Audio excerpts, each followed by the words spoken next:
Hello, boys and girls of WyoNation. Welcome to another edition of the WyoNation Postgame Show. I am your host, Chad Smith, riding solo this afternoon. And I want to get to all your thoughts and comments here as Wyoming loses another winnable football game, dropping one at home to the Nevada Wolfpack. Your final score, Nevada 13, Wyoming a lowly 7. And we'll get into a lot of the stats, a lot of the facts. But really, I want to talk big picture here because I think we have enough evidence, we have enough statistics to talk big picture and what is next for this football program, because it's clear to anybody that what is happening right now is not either acceptable or sustainable. So we will talk about that. We will talk about this game. And of course, all this being overshadowed by the great retirement ceremony at halftime of one Josh Allen, who made his return back to Laramie with the Bills having played on Thursday Night Football. So they had an open weekend for him to come to Laramie. So I want to get your chats and your comments, but I want to start to kind of set the frame for all of this because, wow, how about we'll start with the last drive. We don't even need to talk about the game, right? Because the game is an exact copy, an exact replica of all the failures Wyoming has had in the last 1.9 seasons, I guess, under Coach Jay Sawvell. Let's ask this question. How does a 9-win football team become this in just 2 years? There's a lot of answers for that, and we'll get into that. But how about that last drive? They did a lot of the right things until they got to the very end. But it's just coaching, it's everything. With no timeouts, you can't be throwing the ball in bounds with under 20 seconds. The ball's got to go into the end zone on every pass. Even, dare I say, Madden gamers know this. Dare I say, Little League, Pee Wee football coaches know this. But apparently, Jay Sawvell and unfortunately, Jovan Bonite does not understand this. And more importantly, right, the coaches, I'm sure, probably don't want to see that. But the players, Caden Anderson, you can't make that throw.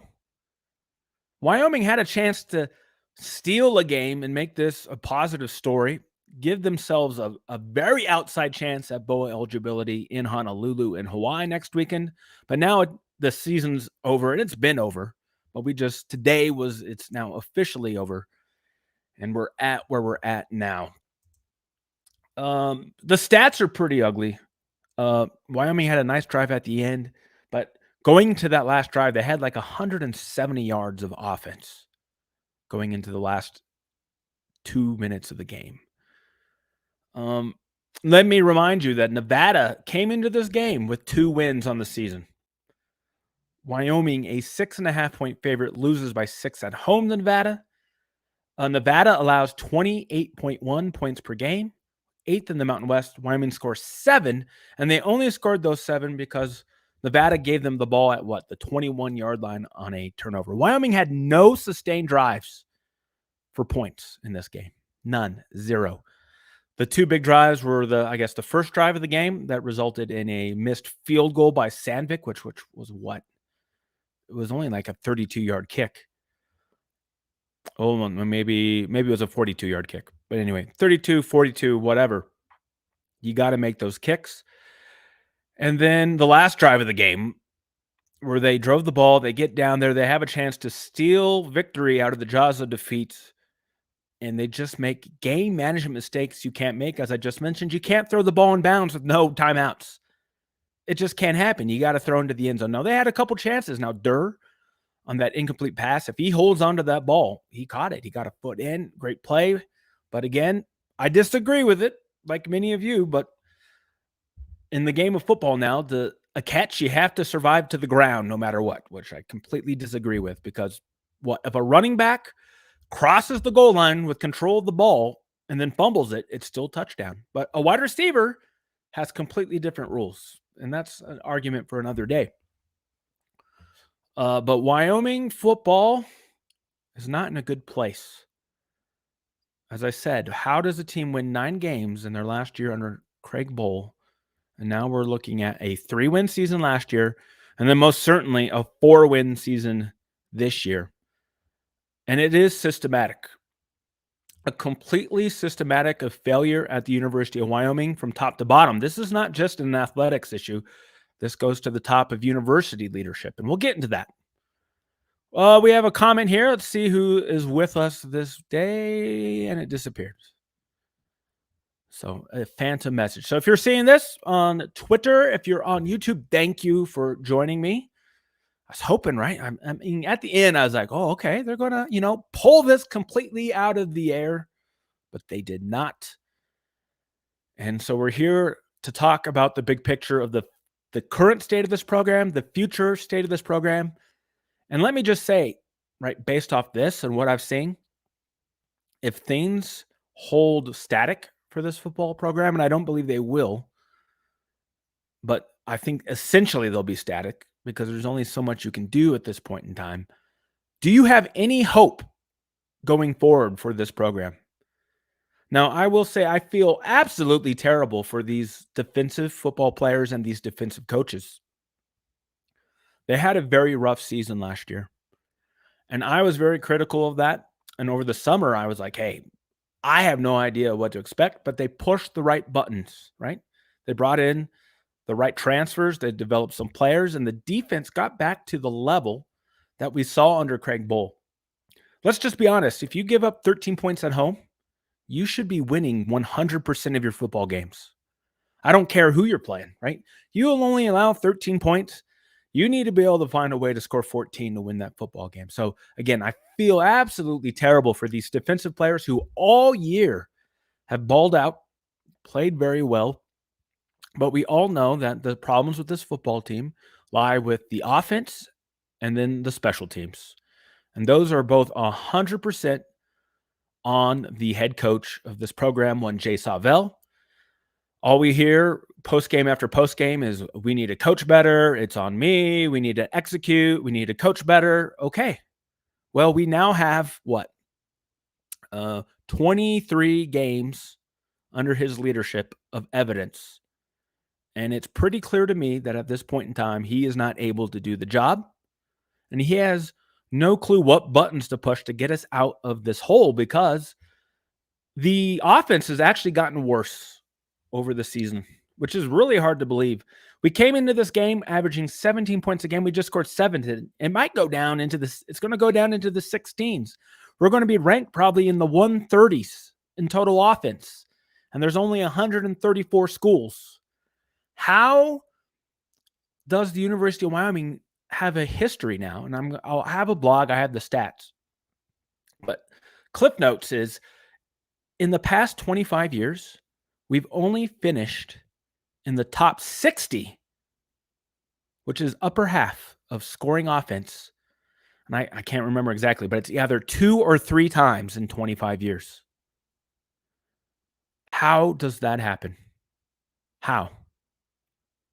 To win football games, you got to score points. Again, defense is great. Love the defense, but we play college football as an offensive game.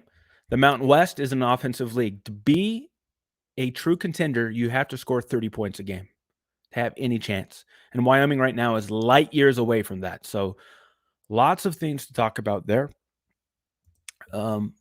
Most interested in your thoughts. If you have thoughts about this game right now, please put them in.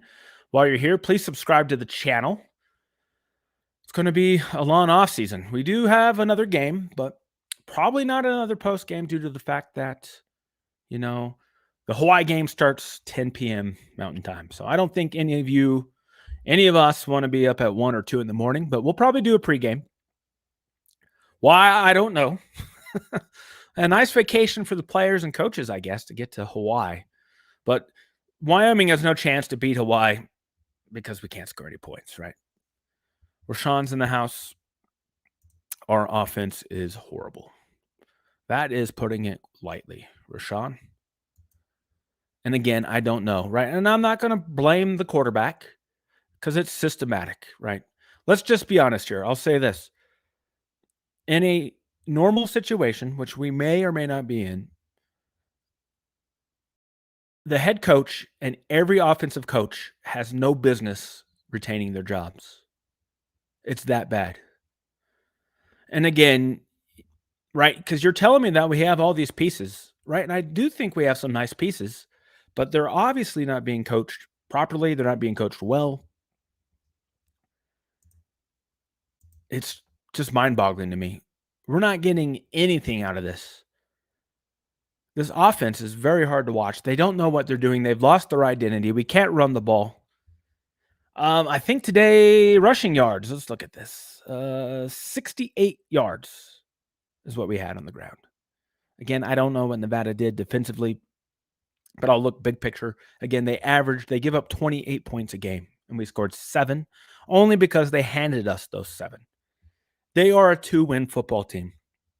Their coach has a good chance of getting fired at the end of this year. Rhino, I think your first time, buddy. QB and OT, offensive tackle. Yes, as problem points, do you say, Rhino?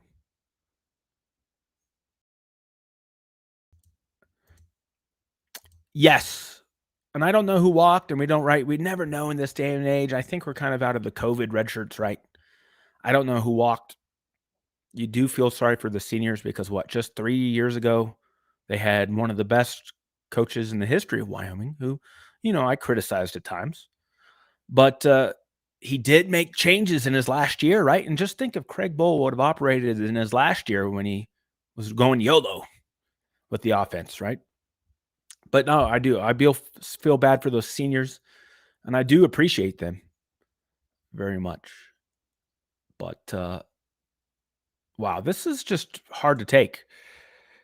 It's hard to analyze, and I guess we could just get into the bigger picture of all this.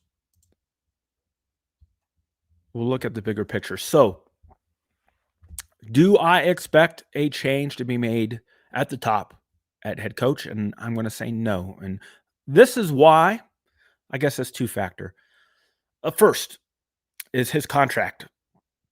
They gave him a contract that's going to be very hard for us to buy out. Now, again, always with anything, if a booster steps up with a couple million, it can happen. But I think in a normal situation, I think Savell should be gone. There's nothing that we've seen in these past 2 years that proved to me that he has any capability of running an upper level division football team in the Mountain West, right? I think anybody sees that that's clear as day now. 2, Tom Berman, our current athletic director, gave him a contract as a first-time head coach that is going to make it very difficult for us to get rid of him. I think right now it's going to cost like $3 million for him to go out the door, plus having to rehire new staff. So in the economics that is currently with the university in the state of Wyoming, I do not see that happening. So that's why, again, this whole thing is a problem because it's a lack of leadership going up from the university president, who's on his way out the door, as you know, the board of trustees, who God knows what the hell they're doing, but the athletic director, right? Again, we've talked time and time again. He's one of the longest serving athletic directors in the country, but he has 0 in terms of football pedigree to show. He's made too many bad hires in revenue sports, basketball alone. Usually an athletic director gets 2 bad hires, and he's had several in both sports. So the key thing for Wyoming football to get moving forward and to take a step in this new Mountain West that we're going to be seeing coming next fall is alignment between the president of the university, the athletic director, and the football coach. Now, we'll be getting a new president either next spring or next summer. And there's rumors, right? I've heard enough people talk about this. Again, I'm not reporting this. I'm just saying there's a lot of people talking about that Tom Berman may be stepping down, retiring on his own. coming here in the spring. And then that's when you could get some alignment. You'll have a new university president come in. Usually what happens is, right, presidents hire ADs, ADs hire football coaches, and that's what we need. So I think worst case scenario, and it's probably going to happen, is you're not going to get a new AD and a new president in time for next season to give a fair evaluation. So I would say that we're probably stuck with Jay Savelle for another year. And then you'll have a new AD potentially and a new president who will work together to make that decision along with the board of trustees. So now we got some comments. So we'll take them here. Rashawn's back. He says, I think the coach is gone, that Air Force lost, and this is way too much. Okay. I mean, Rashawn, I agree. Like, if it's a purely football decision, there's no decision to make, right? But of course, we all know that football and coaching decisions aren't the only thing. It's the financial matters. All right, this is a little dangerous. This is a long one. UWYO Cowboy, thank you for the show and the heavy lifting. UW president must fire Tom Berman and then fire the football staff, hire an AD, and select a new head coach. Yes. But the problem is that, right, the UW president is a lame duck as well. He'll be stepping down at the end of this academic year. And so that's where we need this synergy. We need these things will have to go in order. I think in spring, you'll get a new president. You may have Tom Berman's retiring. Tom Berman may be let go by a new president. And then you get a new football coach. So it's all that synergy right there. Now, the question is, does Wyoming, right? Wyoming needs to hire a pro athletics president, I do believe. Someone who actually cares about athletics, because I don't think we've had one since Buchanan. Buchanan was the last university president who cared about athletics because he went to the University of Wyoming, if I remember correctly. I'm pretty sure he did, because I'm pretty sure he was a former professor in my old department when I was at school there. So very interesting, but that's what has to happen. Let's see. Royal Rhino. Savelle still has 3 years left. Can we afford? No, I think the buyout it's roughly 80% of like 1.1 million. So you could look it up. So it's going to cost us like at least 2.5 million. And then you got to hire a new coach. So financially, I don't think we can afford it right now. But again, if there is someone who wants them go, if there's a big booster who's going to write the check, it could happen. But otherwise, I do believe we're stuck with another year of terrible football because, again, there is no evidence that things will turn around. Now, we could say this, right? I'll give credit where credit's due. As we spoke about earlier in the show, right? The defense was a huge question coming into this year. So here's the only way I can see Jay Savelle having any type of success as the head coach next year. And I do believe this is probably what's going to happen because he knows he has to do things now to save his ass. And that would be pretty much cleaning house on the offensive side of the ball is step one. You clean house. Again, that will require Javon Bouknight stepping aside, but I think, right, I don't think Jay Savelle, with his job on the line, can take the risk of hiring Bouknight to be the full-time OC based off what we've seen so far. So he's got to go out and he's got to find the best guy he can find who will take the job, which will, A, be hard, but then he's got to give that guy pretty much full control to run the show, hire his own staff, do his own scheme, and then let's just see what happens. And then you may have a turnaround, right? Because the defense had a turnaround. And that's the only scenario I can see us having a turnaround offensively, because you're not going to bring back these coaches. None of them deserve to come back. You're back-to-back years now under 20 points a game. And again, in college football, every rule has been passed in favor of the offense. People are scoring points at will. And we are an offense that, as I joked in the midweek, I don't know if we could move the ball against the Sheridan Broncos. And shout out to them again, 5-time state champions. Maybe we should just recruit every Sheridan Bronco we can. Get them on the team. I don't know. But this is how I see this playing out is, right, we can't afford to fire Savell, so he's going to have to make some decisions, and that's going to include firing every offensive coach. And maybe not that off the bat. Firing, maybe you keep Javon, right? You hire a new OC, you let him evaluate the coaches to say, hey, can I work with this guy, right? That's usually how it works. Hey, hire an OC, the guy comes in, can I work with the people on staff? And if not, he says, nope, I've got someone else who I'm more comfortable with. I'll work with them. And then they come in and rework this offense. But that's what's going to happen because Savell is, I mean, the seat's not hot. The seat's on fire. And again, this could all change tomorrow if somebody calls Tom Berman or Cowboy Joe or whoever saying, hey, you know what? I've got a $3 million check that I'm willing to write for you to move on. Now, I don't think that happens. That happens at some schools. I don't think Wyoming has a donor like that. But that's kind of where we're at. It's all big picture. But now, if you disagree with me on any of this, I'll hear you out because I can be swayed. But I think that's how things are going to play down. I'd be very surprised. I'd say there's like a 90% chance Savell is back. And I think there's like a 75% chance that the offensive staff gets entirely cleaned out because you can't have what we have. And we can talk further.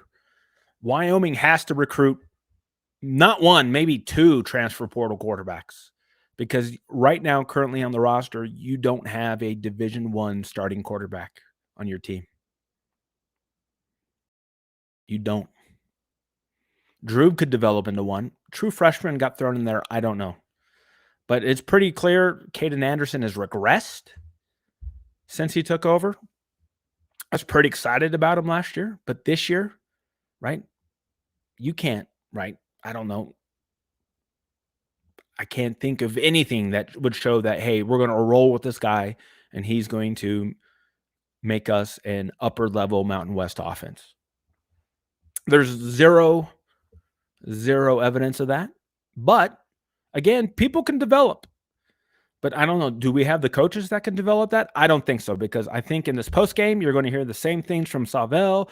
We got to coach him better. We got to execute, blah, blah, blah, blah, blah. Guy has no clue what he's doing. And then you have the transfer portal. Who's even going to stick around after this? So it's a wild, wild world in college football. And we'll be here for the ride. I guess I will. I'll still be here. I'm a sicko. I'll suffer along with the rest of you. But that's kind of how I see things. So please, thank you. I see you all on the stream. I see you on Twitter. If you have comments, questions, please send them in. Because I've kind of said what I needed to say.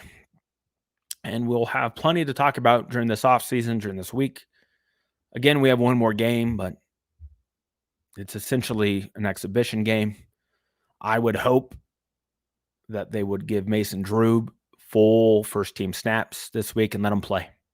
You got to see what you got with other people. We could look at some stats. I mean, they're pretty bad, I'm sure. Caden Anderson, 22 of 39, 157, 1 touchdown. Could have had, 2 or 3 interceptions that Nevada dropped or tipped. Rushing-wise, Sam Scott, 11 for 48. Again, only 68 yards on the ground. Receiving-wise, Chris Durst, 6 for 34 with a long of 9. But let's look at some of these drives. I'm going to look at the drive chart here. Wyoming drives, 11 for 60, missed field goal. So we talked about 3 for 5 punt, 6 for 19 punt, 7 for 39. That was the missed field goal at the end of the half. 3 for 7 punt, 7 for 10 punt, 6 for 21 touchdown on the short field and the turnover, 3 for 3 punt, 3 for 1 punt, 17 for 77. Wow, that's incredible.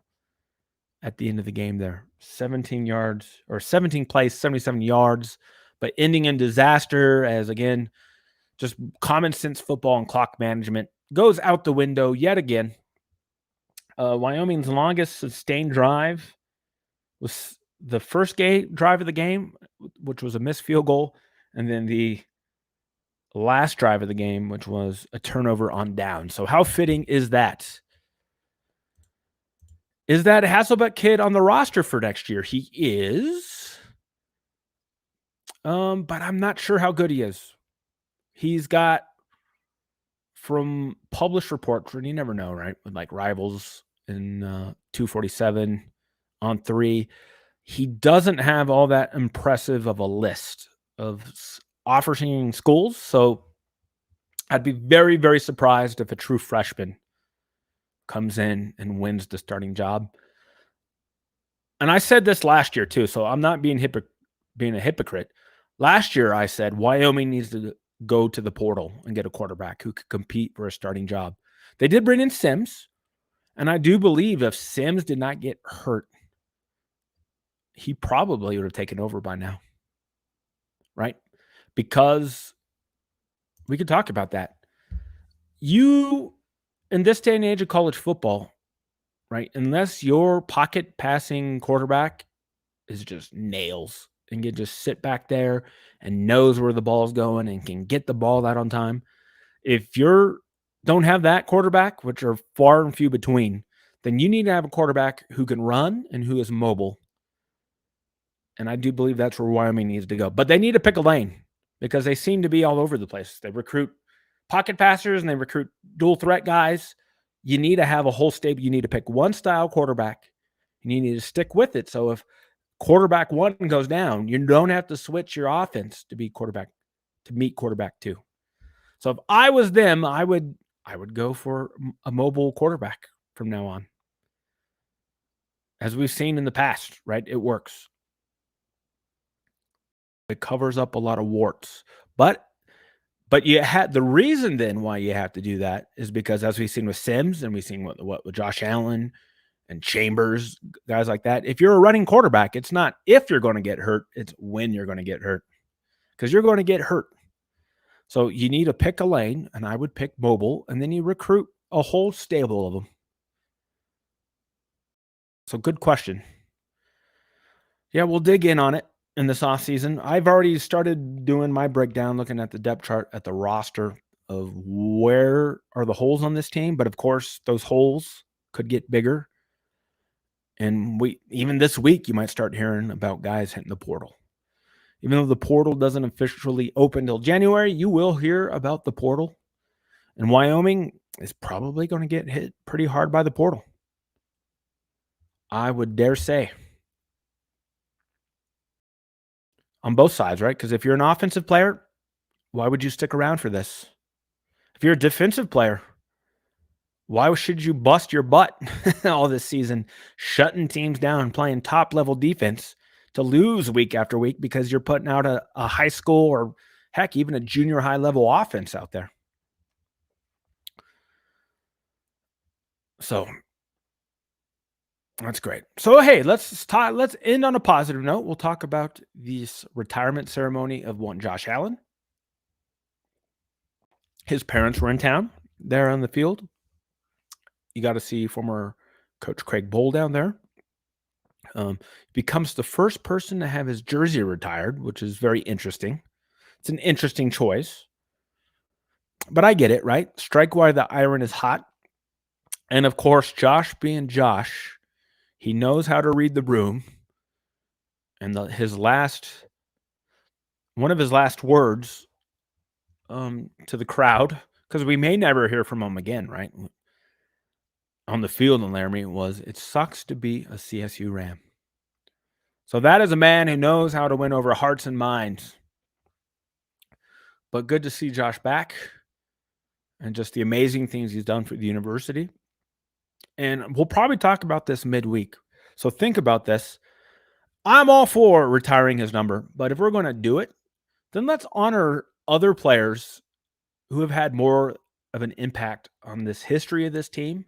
Now, granted, I understand they're doing it because of, right, he's an NFL MVP, but he's really getting it because of his exploits in the NFL. But let's start rewarding people who have set record books in college football at the University of Wyoming. And there's plenty of players to choose from, going back clear back to the 50s and 60s, right?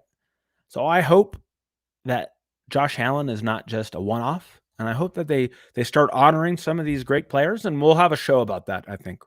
We'll get the crew on. You guys have time to think about it. Think about players who are also deserving in the history of this football program, who deserve to have their name and number up on the facade at War Memorial Stadium.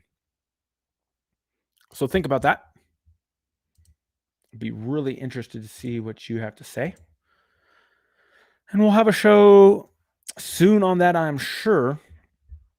A little housekeeping, I guess tomorrow, basketball team will be in Laramie, playing Norfolk State. So we'll see if they can bounce back after taking their first loss of the year on the road at Sam Houston. So we'll talk about that midweek next week. We'll talk about this football stuff, and we'll see what news comes out. Savell will have a post-game presser, which is probably ongoing, already done. We'll see what words of nonsense come out of his mouth there, and then Monday press conference as well. So I've had all I have to say, right? And so Cliff Notes, if you're just joining me, if you are making a decision purely on football terms, there is absolutely no reason for Jay Savell to come back next year as head coach, because he's given us no indication that he has the abilities or the know-how to turn this football program around. 100%, Rashawn. That's one of the people on my list. But I do not believe, because of the lack of leadership at the university, with the university president being a lame duck, with Tom Berman perhaps, retiring at the end of this academic calendar, the university needs synergy, right? So usually how these things work is presidents hire ADs hire football coaches, and we're about to get a new president, and the AD may be out the door either on his own choice or by the choice of a new president. So I do believe we're stuck with Jay Savell for another football season, because it's just too much to hire all three. Basically, you'd have to hire all three in the span of months, which is not going to happen. Because, and this is the other point I wanted to make, and I didn't clearly make, is that you don't want to fire Savell and then have Tom Berman picking his successor, because Tom Berman is the reason we're in this mess. Wyoming football was at its all-time high in recent years, going bowl after bowl after bowl, coming off a 9-win season. And instead of holding a coaching search where I guarantee you would have found somebody who was more qualified than Jay Savell, you handed the job to a guy who was never coached because of the portal. They didn't want people to leave in the portal, and guess what? Well, they hired him, and people left in the portal anyway. So again, everybody's learning on this, but you can't use the portal as your reason to hire and retain coaches. Players are going to come, players are going to go regardless. So Wyoming dropped the ball there. And so that's why, I guess to make it the most simplest terms, if firing Jay Savell means that Tom Berman is picking his replacement, then I'd rather keep Savell, because I don't trust Berman to make another hire.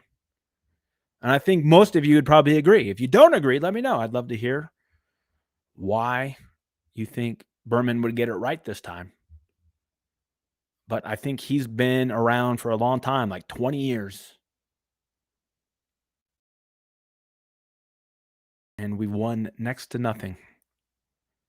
And again, it's leadership, not only from the athletic department, but goes clear up to the university president and the board of trustees. But again, shout out to all of you supporting this program this year. Attendance at home games was outstanding. which is a good or a bad thing, right? Because really, that's what makes coaching changes is when people stop showing up. So I'm not telling you don't show up to the games, but if you do keep showing up to the game, why Savell, stinking up the joint, the university may or may not care as long as they're selling tickets. So let me just check Twitter to see if there's anything else going. If not, I've been blathering on for 30 minutes, but I hope it's been constructive. I hope it's been informative. And I'll be back with the rest of the WyoNation game midweek as we'll talk about some more stuff. We'll have basketball, wrestling, and this football, of course, to talk about as teams are really going to ramp up because, as you know, there's no off season. There's absolutely no off season. So, again, if you're just joining, hit that subscribe button on YouTube. Hit that bell so you get the notifications when we go live. And this will probably be the last post-game show of the year because I don't want to really stay up until 1 or 2 in the morning to do a post-game at Hawaii after probably another loss. But we will probably do a pregame show, probably at like 9 p.m. Mountain Time. So stay tuned to the communications on Twitter for that. And we will do a midweek show as well at some point. So once we get that organized, we'll let you all know. But thank you so much for hanging out with us today and throughout the season so far at WyoNation.com. Make sure to check out the website as it is the only message board now dealing with Wyoming athletics. A lot of good stuff there. So sign up for an account, participate with your fellow Wyoming fans, and we will see you here on WyoNation and here on the YouTube channel soon. So everybody take care. And remember, in the words of Josh Allen, it sucks to be a CSU Ram.